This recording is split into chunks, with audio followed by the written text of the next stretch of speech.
मिरजेत गुरुकुल शिक्षण संस्था संचलित ज्ञान व प्रज्ञा प्रबोधिनी विद्यालय मिरज या ठिकाणी आषाढी एकादशी निमित्त भव्य दिंडी व रिंगण सोहळ्याचे आयोजन।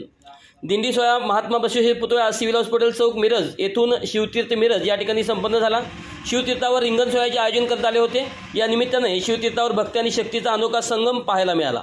सदर कार्यक्रमासाठी संस्थेचे अध्यक्ष श्री मोहन वनखंडे, संस्थेच्या सचिव सौ अनिता वनखंडे, संस्थेचे उपाध्यक्ष सागरदादा वनखंडे सहपरिवार उपस्थित होता। या कार्यक्रमासाठी शाळेचे समन्वयक संतोष जाधव, ज्ञान प्रबोधिनीच्या मुख्याध्यापिका सविता पाटील, प्री प्रायमरीच्या मुख्याध्यापिका स्वप्नाली मेंढे, प्रज्ञा प्रबोधिनीच्या मुख्याध्यापिका कविता सातपुते, ज्ञान प्रबोधिनी माध्यमिकच्या मुख्याध्यापिका अमृता शिंदे आणि सुजाता कदम, शिक्षक व शिक्षकेतर कर्मचारी, विद्यार्थी मोठ्या संख्येने उपस्थित होते। सर्व विद्यार्थ्यांनी उत्स्फूर्तपणे सहभाग घेऊन कार्यक्रमाची शोभा वाढवली।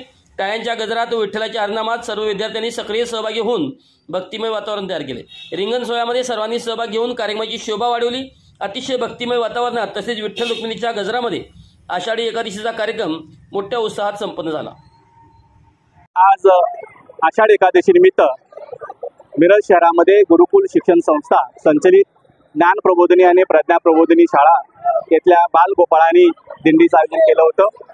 खरं तर या दिंडीमध्ये एवढ्या मोठ्या प्रमाणामध्ये जवळ 1000 विद्यार्थी पालक या दिंडी सोहळ्यामध्ये सहभागी झालेले आहेत। आणि आज आपण रिंगण सोहळा मिरजमध्ये शिवतीर्थावरती घेतोय, त्याला एक मोठं महत्त्व आहे। आपण म्हणतोय की भक्ती आणि शक्तीचा संगम झाल्याशिवाय कोणतेही कार्य यशस्वी होत नाही। या भक्तीचं प्रमोद शिखर असणाऱ्या पांडुरंगाची आज आषाढी वारी आणि त्याचबरोबर ज्या शिवतीर्थावर आलोय ते या महाराष्ट्राचं व हिंदुस्थानचं आराध्य दैवत छत्रपती शिवाजी महाराजांच्या समोर आपण ही रिंगण सोहळा करून आरती करून आपण खूप मोठ्या भक्तिभावानं ही दिंडी सोहळा आपण साजरा केलाय।